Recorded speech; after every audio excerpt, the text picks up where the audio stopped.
Vamos al tema de hoy sobre la burbuja tecnológica. ¿Hay burbuja tecnológica o no hay burbuja tecnológica? Entonces, voy a comenzar por el final. Lo más probable es que sí se esté armando una burbuja tecnológica que en realidad debería llamarse una burbuja de inteligencia artificial, porque por ahí va la cosa, ¿no? Entonces, vamos a ver. Lo primero que aquí ustedes ven, digamos, en la pantalla, ven una fotografía que encontré en internet. Por aquí no salió muy bien, pero está el logo de ChatGPT, el logo de Google, ¿no? El logo del otro, digamos, el otro fabricante de cloud, que es la competencia de ChatGPT, está Meta y bueno, muchos otros, ¿no? Nvidia, hay, digamos, un grupo de participantes que ahora los vamos a analizar, pero el punto es que son pocos participantes. Y esos pocos participantes hacen que haya, digamos, aumentan la probabilidad de que los números estén inflados. Cuando digo inflados, eso es algo muy relativo, porque no hay una fórmula polinómica ni un modelo matemático que nos pueda decir estos tienen que ser los números correctos. Si existiera eso, la burbuja no se generaría o la burbuja ya se hubiese derrumbado. Entonces, em, como no existe, ¿no? Entonces hablamos nosotros de probabilidades. Y ese va a ser, digamos, el lenguaje que yo voy a usar para esta presentación. Entonces, la probabilidad es mucho más alta cuando son pocos participantes. La probabilidad es alta cuando las operaciones son operaciones cruzadas entre estos pocos participantes, porque se van comprando entre ellos mismos y van inflando los resultados entre ellos mismos. Y eso va inflando las expectativas de los que invierten en estas, digamos, empresas. eh, y, y eso a su vez genera un efecto psicosocial en otros inversionistas que ven cómo los precios se elevan y al elevarse los precios deciden también cambiar su comportamiento e invertir en estas acciones. Entonces, todo eso podría estar generando digamos, una mayor probabilidad de burbuja tecnológica. Si ustedes me preguntan, ¿crees que hay o no? Yo te digo, lo más probable es que sí. Esa es la, digamos, la conclusión, pero vamos a analizarlo punto por punto. Entonces, yo lo que hice fue que me dediqué a estudiar las principales burbujas y había hecho hace muchos años, en un bancaforo anterior, em, en Panamá, había hecho una presentación sobre lo que era la burbuja inmobiliaria. Sí es verdad que había burbuja inmobiliaria en Panamá en aquel entonces, estamos hablando eso puede haber sido año 2015, hace 10 años más o menos, ¿no? Entonces, en aquella época, y ahora me tocó recordar un poquito, pues me puse a estudiar las principales burbujas, ¿no? Y, y las principales burbujas, la más, digamos, anecdótica, interesante, ¿no? Es la burbuja de los tulipanes. Y es probablemente el mejor de los tulipanes holandeses. Es probablemente el mejor caso. Los tulipanes en Holanda, que son muy apreciados y se exportan, empezaron a subir de precio, ¿no? Pero nadie sabía por qué, pero subían de precio. Entonces, es importante entender eso porque esa es la burbuja original, digamos, de todas las importantes. ¿Qué pasa cuando sube el precio? ¿No? Los, las decisiones de compra se basan en expectativas. Siempre se basan en expectativas, ¿no?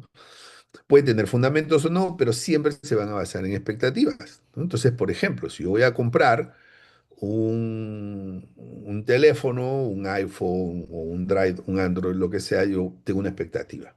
La expectativa es que este teléfono me ayude a mí a tener una mejor calidad de vida, me va a facilitar las cosas, me va a ahorrar tiempo, me va a permitir disfrutar de muchas cosas, ¿no? De muchas comodidades. Entonces hay una expectativa. Entonces decido comprarlo. ¿Por qué? Porque hay una expectativa. Las expectativas cambian cuando los precios empiezan a elevarse, ¿no? Las expectativas cambian cuando se genera un efecto de escasez. Por ejemplo, si yo quiero comprarme un iPhone y me dicen, mira, ya se están sacando los últimos 10.000 iPhones que se van a vender en el mundo y después ya no se van a sacar más. Entonces, esa noticia hace que cambien mis expectativas, ¿no? La percepción de escasez. Pero siempre hay expectativas de por medio. Los banqueros toman una decisión basada en expectativas. Esperan que les paguen el dinero que están prestando, ¿no? Entonces, digamos, esas expectativas se modifican cuando pasan cosas. Y en el caso de la burbuja de los tulipanes, empieza a subir el precio de los tulipanes y se cambia la expectativa. Y dice, no, yo puedo hacer dinero ahí. ¿Por qué? Porque yo compro tulipanes y después lo vendo más caro y me gano un buen dinero, ¿no? Yo compro hoy día 10, mañana lo vendo a 12, mañana lo vendo a 15, entonces ahí se gana dinero. Hay a otros que se prestan dinero, como lo vimos en una presentación anterior, a través de una estrategia que se llama Carry Trade. Me presto dinero del banco al 10% y lo invierto pensando que voy a ganar 20 o 30%. Entonces, se generan las expectativas, se elevan el precio y se generan más expectativas. Y entonces ahí es donde empieza la burbuja, ¿no? Entonces, más expectativas, aumenta el precio, aumenta las expectativas, aumenta el precio, aumenta las expectativas, y entonces ahí empieza a aumentar el valor, digamos, económico o el valor financiero por encima de lo que debería ser. Cuando, digamos, cambian las expectativas porque tiene que pasar algo, que es digamos, cuando la burbuja revienta, cuando cambian las expectativas, en donde un día los precios bajaron y entonces regresamos al revés, regresamos digamos, a través del el efecto contrario, el efecto reverso. Si los precios bajan, cambian las expectativas. Uy, aquí ya no se está ganando dinero, vendo. Y eso se acelera tanto, vendo, vendo, vendo, vendo, se acelera tanto que los precios se disparan hacia abajo y entonces se generan pérdidas, ¿no? Y muchos negocios quiebran incluso. Bueno, ¿por qué? Porque habían basado sus decisiones en una expectativa. Bueno, entonces, por lo general, estas burbujas tienen algunas 5 fases, ¿no? Primero tiene que pasar algo, o sea, tiene que haber algún tipo de cambio. Digamos, otra burbuja conocida es la burbuja.com, que fue en el año 2001. Esa burbuja, los precios de las acciones tecnológicas empezaron a subir. ¿Por qué? Porque la gente tenía la expectativa de que el Internet le iba a cambiar la vida a las personas. Y, y era verdad. El Internet, digamos, en el año 2001, no pensábamos que Internet, no pensábamos que íbamos a tener un bancaforo por Internet. Eh, y no sabíamos que íbamos a tener estas herramientas que estamos usando ahora, o sea, y nos ha cambiado la vida. No sabíamos que cuando queríamos comprar algo teníamos muchas plataformas para poder comprar, digamos, desde un teléfono hasta una camisa, ¿no? A través del comercio electrónico. Entonces, se visualizó que la vida de las personas iba a cambiar, pero las expectativas se alimentaron por encima, pues se alimentaron muy rápidamente. Y como se alimentaron muy rápidamente, pasó algo, empezó a haber una crisis y se desaceleró rápidamente. Incluso una de las acciones que se desplomó en aquella época fue Amazon. Pero Amazon no llegó a quebrar, resistió, pero fue una de las que se desplomó, ¿no? Y hoy en día es una marca líder, una empresa líder en el mundo, ¿no? Entonces, realmente las expectativas estaban correctas, pero había una sobreexpectativa, ¿no? En aquella época, el año 2001. Pero eso, digamos, está relacionado con un cambio en la vida de las personas, digamos, un cambio disruptivo, para llamarlo de alguna manera, que es más o menos lo que nos está pasando actualmente, ¿no? La inteligencia artificial nos está cambiando la vida y hoy día ya no tenemos que llamar a un asesor de viajes si queremos hacer un viaje a un lugar donde no hemos ido nunca, como Tailandia, por decir algo. Entonces simplemente entramos a ChatGPT o alguna otra herramienta y le decimos, mira, que yo quiero hacer un viaje de 5 días a Tailandia y quiero que me digas cómo puedo hacer para que me salga más barato, y para que tenga las mejores fotos y además ten en cuenta que este es un viaje en pareja y es un viaje en donde quiero tomar sol y que no sé qué, le dices todas las características y ChatGPT te saca un itinerario, te dice dónde comprar los boletos, te dice que se hace con escala, sin escala, te puedes ahorrar dinero, o sea, entonces ya no necesitas llamar a tu agencia de viajes, ¿no? Y por lo tanto, eso sí representa un cambio importante en la vida de las personas.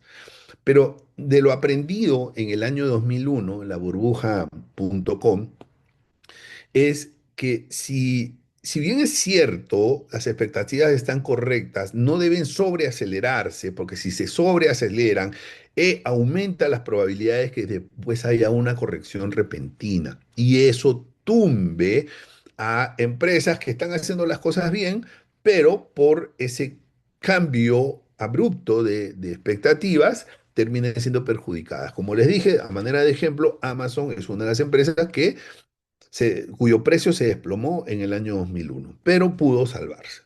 Y hubo otras que de repente tenían futuro, pero que no se salvaron. Claro, también es cierto que probablemente había muchas que eran, digamos, puro humo, como decimos nosotros, ¿no? Pero em, digamos, hay que ver que esas sobreexpectativas no se eleven de manera muy rápida porque ahí aumenta la posibilidad de que el golpe sea fuerte. Entonces después viene, después del cambio disruptivo, que es este primer punto que estamos mencionando por aquí, ¿no? Que es este punto uno, viene la expansión, ¿no? El crecimiento, como lo vamos a ver en algunos gráficos. Después viene la euforia. La euforia es creer que, digamos, el ser humano tiende a creer que existe una forma de ganar fácil el dinero, ¿no? Y no hay forma de ganar fácil el dinero, por lo menos eso es lo que yo, digamos, he aprendido en la vida. Eh, y si aparece una forma de ganarse fácil el dinero, ten cuidado, porque eso o es una cosa ilegal o es una mentira.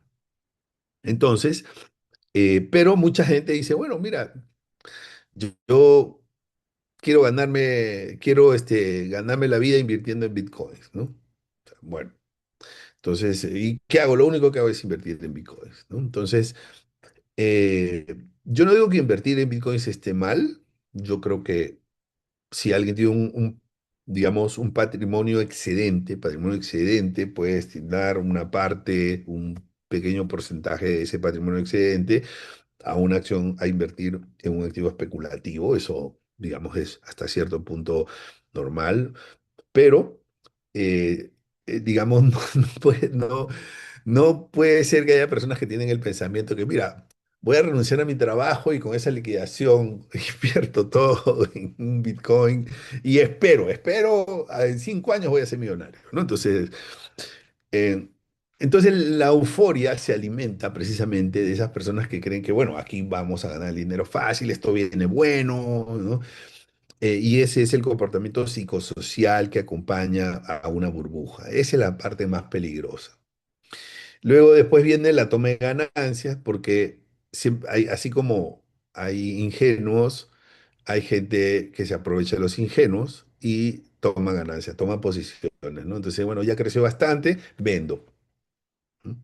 Entonces tomo la ganancia. Y después si se cae el precio de la acción, si la burbuja revienta, ya yo tomé mi ganancia, ¿no? Hay mucha gente que hace eso, que lo ha hecho con los bitcoins, que lo está haciendo con algunas acciones tecnológicas, ¿no? Entonces, Pero bueno, ese es, digamos, el punto 4. Y, y ese punto 4, que es la toma de ganancias, muchas veces es un evento de aceleración de la terminación de la burbuja. ¿Por qué? Porque cuando alguien dice voy a vender, el precio baja, el precio cae, y si el precio cae, entonces cambian las expectativas.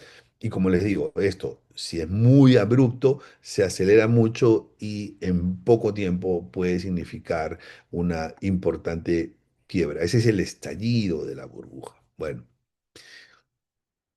muy bien. Entonces, eh, estas son como las fases clásicas, ¿no?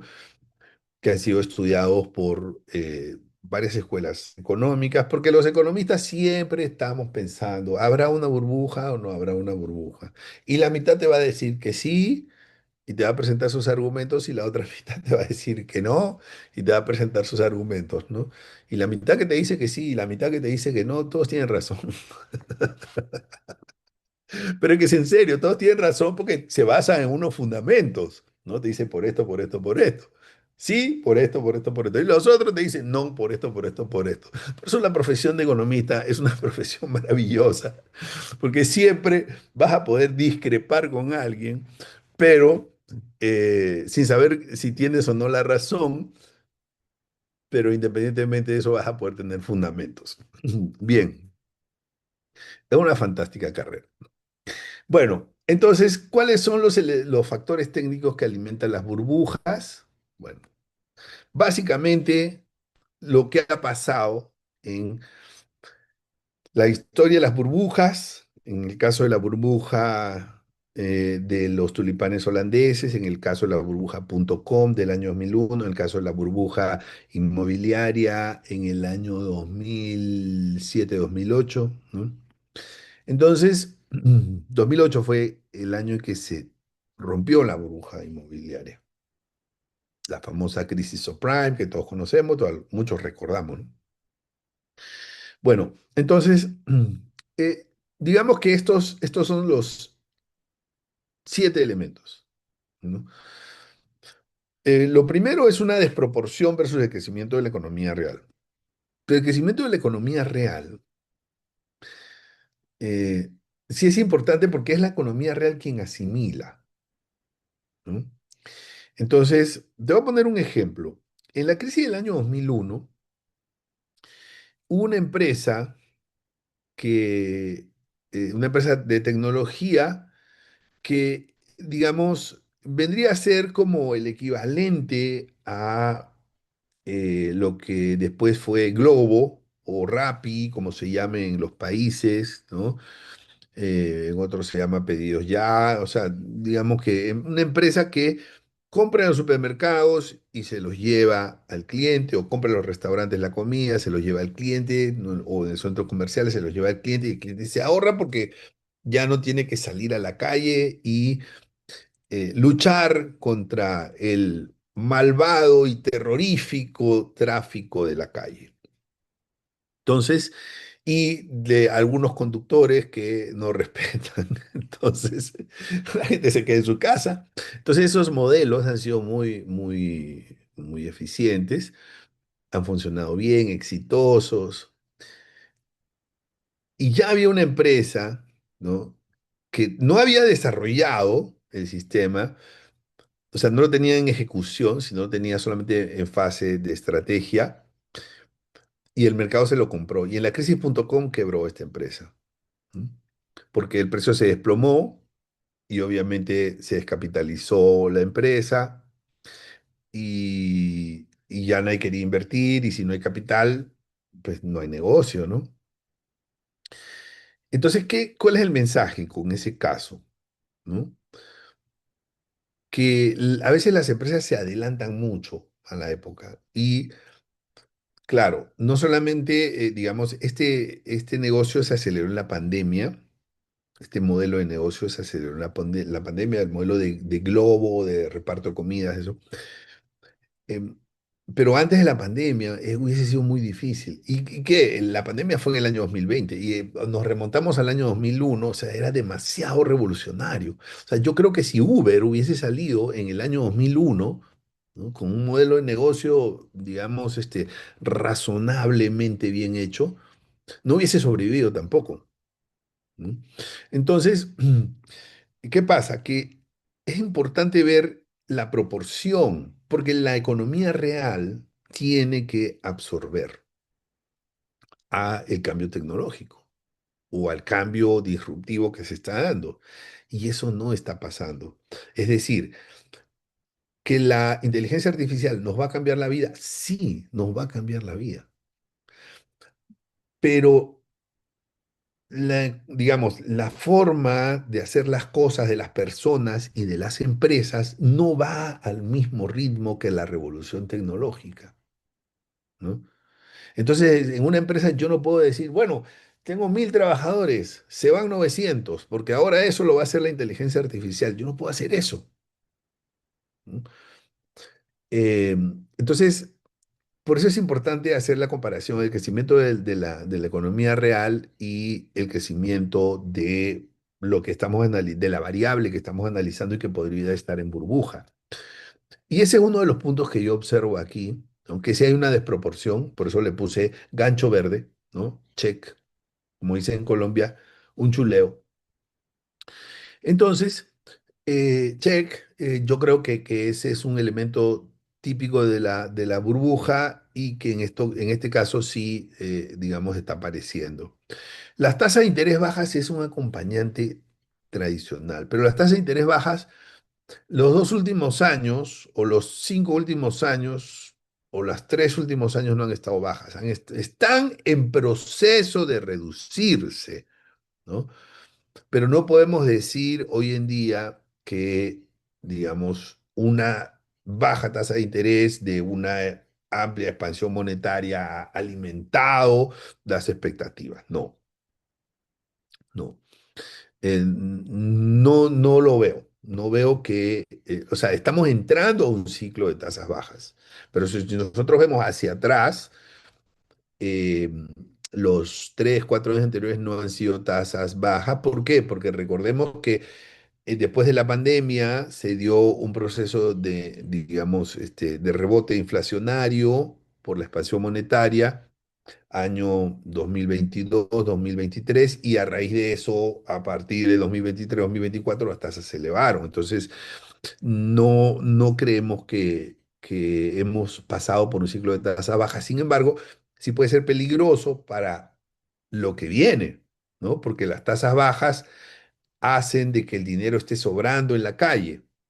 Y eso, si se va al mercado financiero, puede ser un elemento que acelere estas sobreexpectativas, ¿no?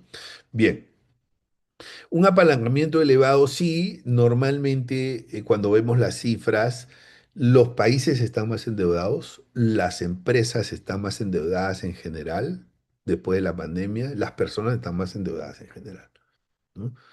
Entonces, eso sí ha acompañado, digamos, es algo que está ocurriendo, no necesariamente es algo que explica, pero históricamente ha venido ocurriendo. Y esto, ¿por qué es importante? Porque, digamos, cuando hay un mayor nivel de apalancamiento, la posibilidad de que haya esa estrategia que hemos llamado carry trade, me prestó dinero para invertir en oro, en Bitcoin o en acciones tecnológicas, la probabilidad es mucho más alta. El cuarto es la expansión monetaria. Si hay expansión monetaria, se está iniciando un ciclo de expansión monetaria, ¿ok? Em, Antes de la pandemia fue brutal, o sea, durante la pandemia tuvimos una expansión monetaria, digamos, que, bueno, hay que ubicarla en el contexto. Vivíamos en un contexto en que, entre comillas, el mundo corría riesgo de terminarse y había que, de alguna manera, darle tranquilidad a la gente con la inyección de liquidez. Entonces, y en los últimos meses, con la tendencia de reducción de las tasas de interés, la expansión monetaria sí es un elemento que ha venido funcionando. Los sesgos conductuales son bien importantes, ¿no? Hay uno que es el denominado FOMO, que es yo no quiero estar fuera de la ecuación. O sea, si está subiendo el precio del oro, yo quiero estar ahí. Está subiendo el precio de Bitcoin, yo quiero estar ahí. Yo quiero aprovechar que está subiendo el precio del Bitcoin. No quiero quedarme fuera, ¿no? Como quien dice, no quiero que no me inviten a la fiesta, yo quiero estar en la fiesta. Ese es el efecto FOMO, ¿no? Eh, o el efecto manada. Todos lo hacen, yo también lo hago. O sea, eso funciona, es un sesgo conductual y es un elemento de distorsión psicosocial. Eso sí se está dando. Eso sí se está dando. Como les digo, se ha visto en el oro, se ha visto en el Bitcoin, se ha visto en el precio de las acciones tecnológicas también, ¿no? El efecto manada. Todos lo hacen, bueno, si yo no lo hago, yo me quedo fuera, ¿no? Yo lo quiero hacer también. Bueno, entonces ese comportamiento psicocolectivo termina o puede terminar afectando lo que hemos llamado esas sobreexpectativas. Y luego las narrativas dominantes, ¿no? Eso de que el mundo va a cambiar, que ahora, pues, bueno, sí es verdad que el mundo va a cambiar, pero el mundo cambia todos los días, no nos olvidemos. Vienen los nuevos paradigmas, esto ya no va a funcionar así, ahora lo vamos a hacer con inteligencia artificial, ¿no? Ahora la inteligencia artificial va a hacer todo esto, o sea, pues la inteligencia artificial está reemplazando muchos modelos de negocios, ¿no? O está trayendo abajo muchos modelos, como la tecnología, ¿no? O sea, la tecnología, cuando llegó la tecnología, yo recuerdo que mucha gente decía, ¿no? Cuando llegó el Internet y todo eso, en la época de la ebullición de las .com, la gente decía, los periódicos se van a morir, ¿no? El New York Times y el Financial Times y el Washington Post, ya no, esos periódicos el periódicos ya no tienen, no van a tener vida, cuestión de tiempo, van a morir, ¿no? Entonces, pero si tú te das cuenta, son periódicos que se han transformado, sigue habiendo periodistas, o sea, tienen un formato multimedia, la transformación ha sido gradual, ¿no? Y ahí nos vamos al primer punto, el crecimiento de la economía real. No siempre se puede, digamos, estos cambios pues, son repentinos, pero la economía no cambia de manera tan repentina, ¿no? Entonces, pero estos discursos o narrativas de que el mundo ya a partir de mañana es otro, cuidado si te levantas y ya no tienes tu trabajo, porque ya el mundo cambió y porque la inteligencia artificial ahora lo puede hacer todo. Entonces, esa es una característica muy clara, ¿no? Como el efecto manada que lo tuvimos en la crisis subprime, en donde todos querían estar ahí en ese negocio, ¿no? O sea, ¿ya compraste tu segundo inmueble? No, no, pues ¿cómo no vas a comprar tu segundo inmueble? No, si yo también quiero, todos mis amigos han comprado segundo inmueble, yo también quiero comprar segundo inmueble, ¿no? Entonces, ¿por qué? Porque los precios están subiendo, todos ganan. Entonces, digamos, esas características son como presentes, ¿no? Y el otro es la regulación laxa. Por ejemplo, cuando se dio la crisis subprime, había bancos que estaban endeudados 50 veces, ¿no? Apalancados 50 veces. Oye, pero la normativa no dice que eso se tiene que apalancar nada más que el 8%, el patrimonio debe ser el 8% de los activos, sí, pero es que habían activos que estaban ponderados a cero, cuando no tenían que estar ponderados a cero, y cuando tú hacías el since, porque decían que era triple A, pero no eran triple A, sino era triple C. Entonces, espera, en el sinceramiento, el apalancamiento no era 8, no era 10 veces, era 50 veces, ¿no? Entonces, ahí la regulación no tenía mucha madurez, y eso sí estamos viendo aquí, no hay mucha madurez de regulación sobre inteligencia artificial.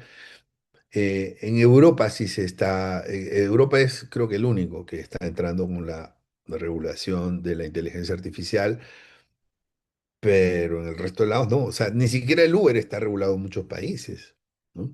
O el Uber o el Airbnb, entonces, Cuando tú te das cuenta de que la regulación no está muy madura, esa es una señal.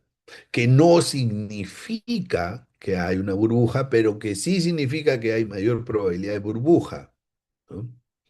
Bien, entonces, eh, ¿cómo han evolucionado? Mira, este es Nvidia, ¿no? Nvidia es el principal protagonista porque Nvidia se ha convertido en poco tiempo, en 3 años, probablemente en 2, 3 años.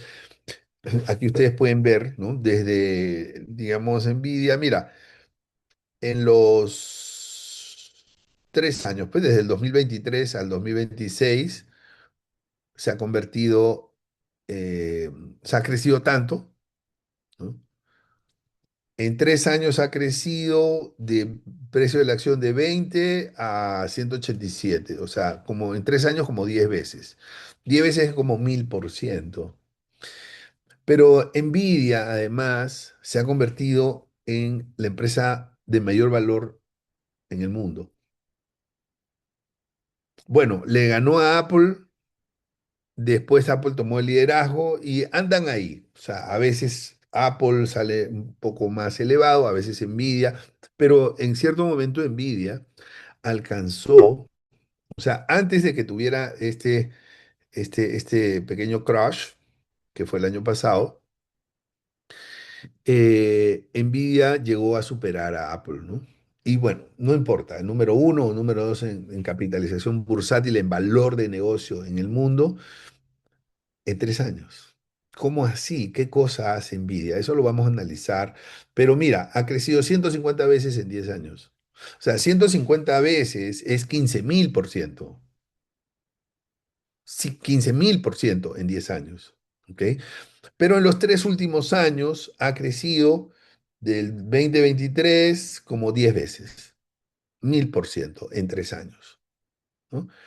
Entonces, cuando tú ves el gráfico de las .com, el gráfico de las .com es como una montaña de Everest, ¿no? O sea, entonces hay una parte en donde se eleva y una parte donde hay un descenso. Aquí estamos aparentemente en la primera mitad de esa montaña Everest. Parecería que es así, ¿ok? No, pero eso se va a quedar así, Ernesto. Bueno, yo pienso que las probabilidades son más adversas. Yo creo que eso va a llegar un momento en que esto va a seguir creciendo y en algún momento va a tener un descenso, ¿no? En términos de probabilidades. Y cuando digo en términos de probabilidades, pues eh, puede que sí o puede que no. ¿Ok? Eh, Entonces, Em, así funciona esto, ¿no? Como en los partidos de la Champions League, cuando tú ves un equipo poderoso contra un equipo chiquito, tú dices, bueno, lo más probable es que el equipo poderoso le gane, pero a veces hay sorpresa y el equipo chiquito le gana. Entonces, en términos de probabilidades, esto podría estar iniciando una parte de la montaña Everest. ¿Ok? No digo una campana de Gauss porque no es una campana de Gauss, no es tan no tiene forma de campana, sino más bien de montaña Everest, muy, muy delgada y muy elevada, ¿no? Entonces, ahora, ¿qué cosa hace NVIDIA? NVIDIA diseña los chips de la inteligencia artificial. Los diseña, no los fabrica, los diseña. Y tiene, además de eso, tiene otro negocio muy importante que es el, eh, la alquila, vamos a decir, los servidores que entrenan a la inteligencia artificial. Entonces, cuando otras empresas como OpenAI o como, pues, eh, Cloud o cualquier otra herramienta necesita entrenar a la inteligencia artificial para el producto que van a sacar, entonces toman los servicios de NVIDIA, ¿no? Que son como en la infraestructura, como el hardware y el software también, para entrenar a la inteligencia artificial. Pero no fabrica. NVIDIA contrata a una empresa en Taiwán, que es Taiwan Manufacturing, eh, Manufacturing, bueno, algo así, no tengo el nombre exacto. Sus iniciales son TSMC. Entonces contrata a una empresa en Taiwán para que les haga. Y esa empresa taiwanesa tiene un rol clave acá, porque es un monopolio, porque da una eficiencia en donde difícilmente le pueden competir y le pueden ganar, y porque además está en Taiwán. Y eso nos lleva a un tema geopolítico.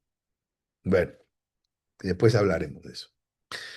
Y otras acciones, a ver, eh, ahora, Nvidia también tiene dentro de sus ventajas competitivas una buena eficiencia porque todo ese manejo de servidores que entrenan a la inteligencia artificial cuesta mucho en términos de energía, pero ellos han logrado ser relativamente eficientes, o sea, que cueste menos la energía eh, y eso, digamos, esto los hace, eh,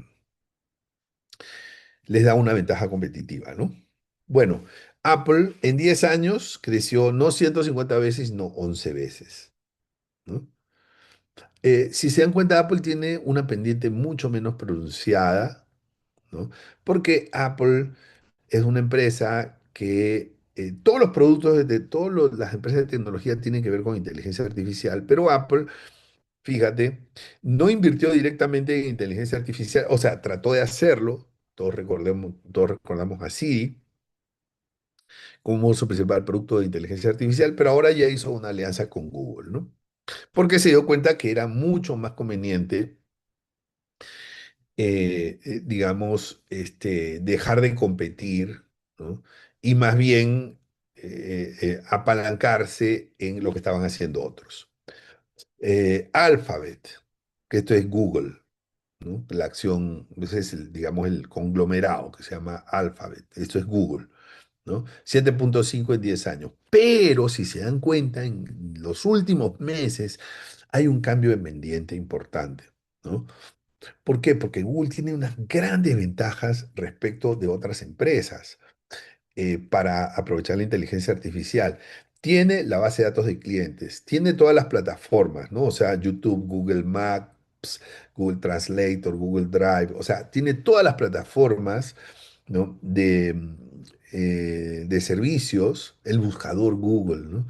Tiene la información de las personas y la mayoría de nosotros usamos Google, ¿no? Entonces, casi todos usamos Google para algún servicio, ya sea un buscador o ya sea un mapa o lo que sea, ¿no?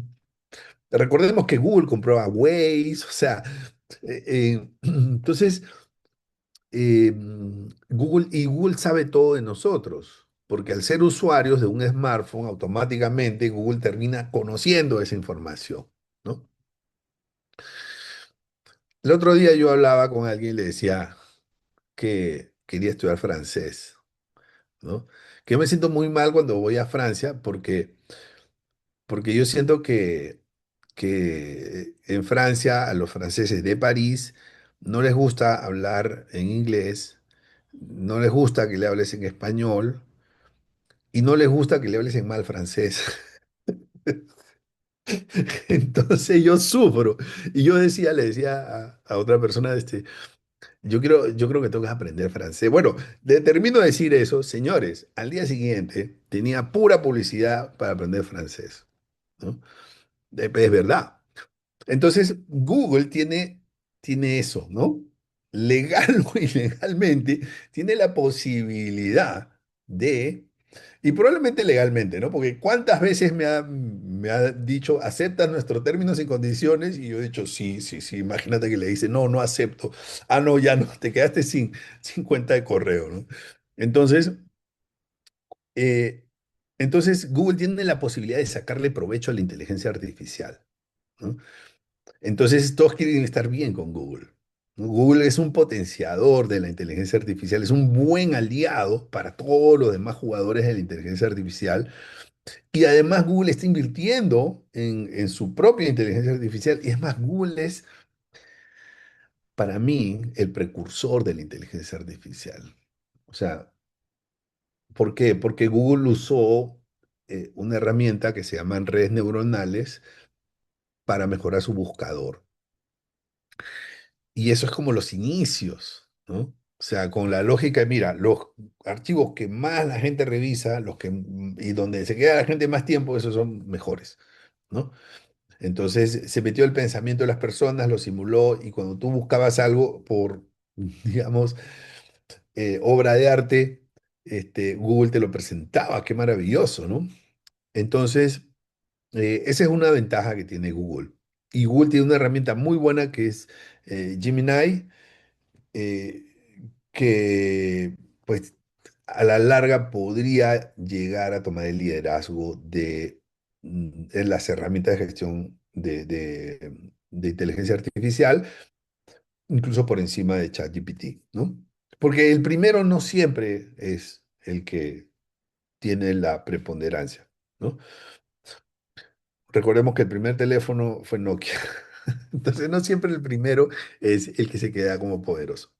Bueno, Amazon 8 veces, ¿no? Pero Amazon tiene una estructura de negocio, digamos, no tan basada en inteligencia artificial, que es el comercio electrónico, ¿ok? Pero es una empresa de tecnología. En 10 años ha crecido 8 veces, eso equivale a 800%, ¿no? Microsoft 8 veces también en 10 años. Meta 6,4 veces en 10 años. Lo que pasa es que Meta le fue mal con digamos, un producto que ellos quisieron sacar que se llamaba el metaverso, ¿no? Y ahí perdieron dinero y se afectó las expectativas, pero Meta es un jugador importante, ¿no? O sea, ¿por qué? Porque nosotros usamos WhatsApp, usamos Instagram, Facebook, o sea, Meta de alguna manera está en la vida de las personas, en el día a día de las personas, ¿ok? Tú podrás no tener productos Apple, de repente tienes productos Samsung o lo que sea, podrás, pero normalmente vas a tener un producto Meta, ¿no? WhatsApp al menos. Bien. Y con el WhatsApp saben todo de nosotros, realmente. Bien, entonces todo esto ha despertado toda digamos, avalancha de negocios ha presentado una gran, digamos, un gran despliegue de empresas que se dedican a usar la inteligencia artificial para nuevos modelos de negocios. Y eso genera burbuja, ¿no? Porque, digamos, no son empresas que están funcionando, son empresas que te dicen, mira, tú ya no vas a necesitar a un abogado externo, o ya no vas a necesitar un contador, o ya no vas a necesitar, digamos, un asesor tributario. Tú simplemente vas a tener esta plataforma y esta plataforma te lo va a hacer todo, ¿no? Entonces, eso evidentemente ha implicado que pues haya al haber muchos proyectos y al haber liquidez en los mercados, digamos, estas empresas prometedoras, ¿no?